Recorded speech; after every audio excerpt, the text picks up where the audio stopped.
ان الحمد للہ والصلاة والسلام علی رسول اللہ اللہم صلی علی محمد النبی الامی وعلی آلہ وسلم تسلیما قال رسول اللہ صلی اللہ علیہ وسلم لا يدخل الجنت قاطع، قطع رحمی کرنے والا جنت میں داخل نہ ہوگا۔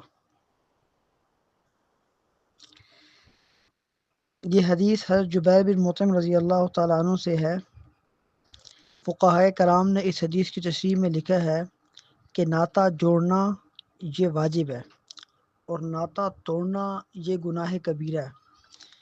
اسی وجہ سے قطع تعلق پر بہت سی روایات میں سخت سے سخت وعیدیں نبی کریم صلی اللہ علیہ وسلم نے ارشاد فرمائی ہیں۔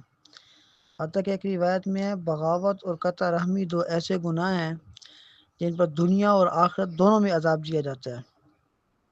بغاوت اور قطع رحمی دو ایسے گناہ ہیں جن پر دنیا اور آخرت دونوں میں عذاب دیا جاتا ہے۔ اور ایک اور روایت میں ہے کہ انسانوں کے اعمال ہر جمعرات کو پیش کیے جاتے ہیں مگر قطع رحمی کرنے والے کا کوئی عمل قابل قبول نہیں۔ ہر جمعرات کو اعمال پیش ہوتے ہیں اور قطع رحمی والے کا کوئی عمل قابل قبول نہیں۔ اور ایک اور روایت میں ہے 3 آدمی جنت میں داخل نہیں ہوں گے، ان میں ایک شرابی ہے، ایک قطع رحمی کرنے والا ہے اور ایک جادوگر ہے۔ اور حدیث کا تعلق بھی قطع رحمی کرنے والوں کے ساتھ ہے۔ اور ایک اور چیز ہے، علامہ نووی رحمۃ اللہ علیہ نے اسی حدیث کی تشریح میں لکھا ہے، یہ روایت اس شخص کے بارے میں ہے جو جاننے کے باوجود، یعنی اس روایت کو جانتا ہو اس کے باوجود قطع رحمی کرے اور حقوق ادا نہ کرے تو وہ اس نے حرام کام کیا۔ ہاں، اگر کوئی شخص کسی شرعی عذر کی وجہ سے کسی کے ساتھ قطع تعلق کرتا ہے تو وہ اس وعید میں داخل نہیں ہے۔ شرعی عذر والا بندہ معذور ہے اور وہ حق کام کرتا ہے اگر وہ کسی آدمی سے قطع تعلق کرتا ہے کسی شرعی عذر کی وجہ سے۔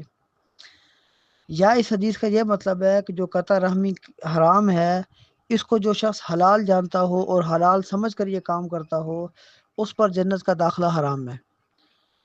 یا اس حدیث کا یہ مفہوم بھی ہے کہ یہ شخص ان لوگوں کے ساتھ جنت میں نہیں جائے گا جو شروع میں جنت میں جائیں گے، یعنی اس کی تفسیر یہ بنتی ہے کہ یہ شخص پہلے اللہ پاک کی طرف سے اپنے اس گناہ کی سزا بھگتے گا۔